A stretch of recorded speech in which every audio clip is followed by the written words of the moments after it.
Good morning guys, ngayong araw ay magluluto tayo ng ating mga nahuling buko kagabi.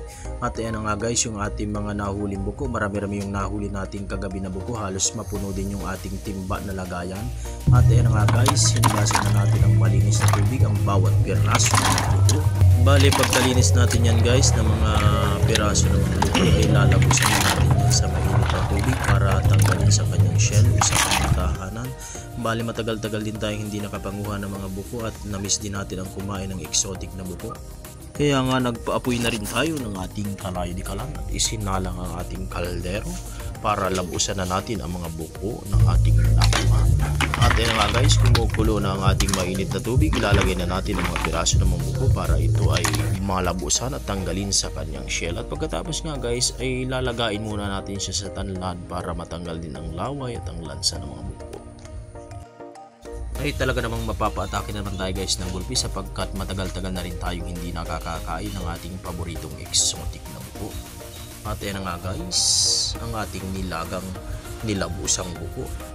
Pahihibasan lang natin siya guys ng sabaw at pagkatapos ay igigisa na natin ang pampalasang sangkap. Bali, nilagay na natin ang lana at pinainit na natin ito sa kawali at saka natin yan ginayat ang mga sili na pampanghang natin guys.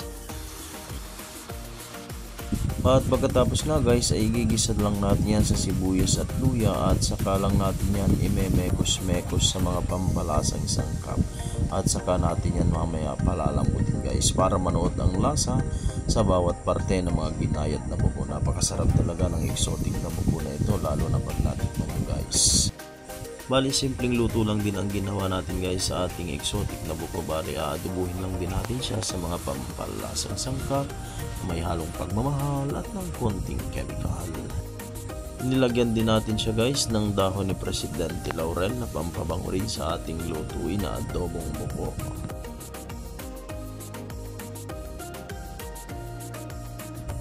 At syempre nagbuhos na rin tayo ng itim na pato na pampalasa ng ating adobo.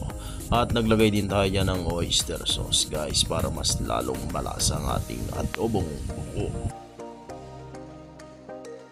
Bale, mekos-mekos mula ang yan insan para manood ang lasa sa bawat parte ng buko.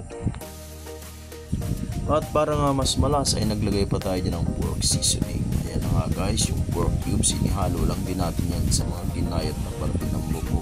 At syempre ilalagay na natin ang ating pampinaling pampalasa, ang magic sarap na talaga namang magpapasarap sa ating adobong buko. Syempre hindi mawawala ang siling berde para may konting kagat at sarap kapag kumain tayo ng adobong buko. Kaya nga guys, ano pang hinihintay ninyo?